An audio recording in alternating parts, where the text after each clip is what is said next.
the snare. It's not strong enough. It takes somebody stronger coming in and breaking that snare or opening that snare so the bird can escape.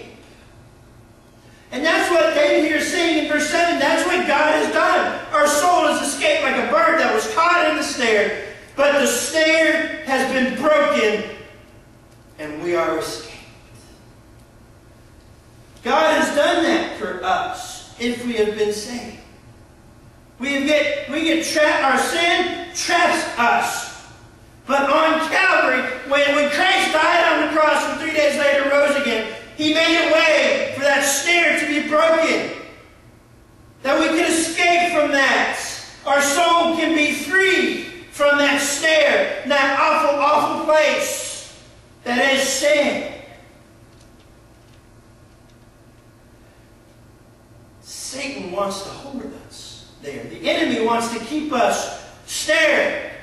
Because a bird that is snared is miserable. It is not truly being the bird that is intended to be, to fly,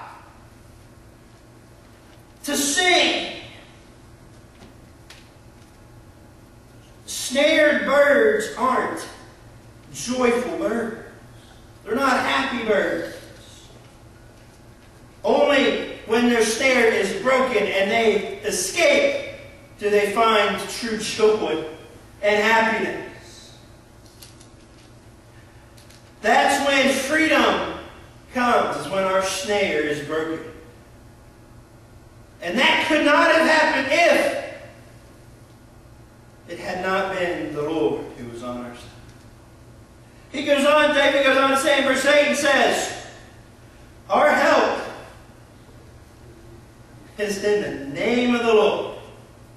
And he goes on and gives an attribute of God and he says, who made heaven and earth. Meaning, He has all power. And our help comes from Him. Our help, our refuge, our freedom, everything that we need comes from the Lord. The one who has all power. The one who can give us freedom can't come from another individual. I cannot set you free. If you go back to our analogy of the bird there we have in verse 7. If a bird sees another bird in a snare, that bird is still just a bird. He can't do anything about it. Even working together, they can't do anything about it. They have to find something stronger than a bird to break that snare.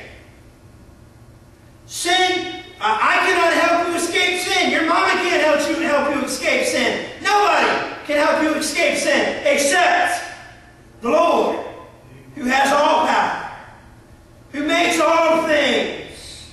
Only the Lord can set us free. I am so very thankful that the Lord is on my side. You know what? We could all say that.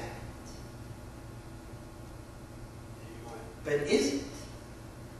Is He on our side? How do we know? Are we on His side? That's how we know. Are we working with God? Have we given our heart to Jesus? Have we been saved? Are we following His plan for our life? Are we willfully sinning? If we are willfully sinning, we are not on the Lord's side, whether we claim to be a Christian or not. Y'all know what I'm talking about. If we are on the Lord's side, He is on ours. If not, I don't know. I can't imagine not being on the Lord's side or not having the Lord on my side. I don't know how you would make it through life. I tell you one thing, as soon as I realized that I had been straying or I had walked away or that I had messed up and I wasn't with the Lord anymore, you couldn't keep me from that. I would push anything and everything out of my way to get back to God. Because I want the Lord to be on my side. He has protected entire countries, entire groups of people, entire cultures from their enemies. I want Him to be on my side.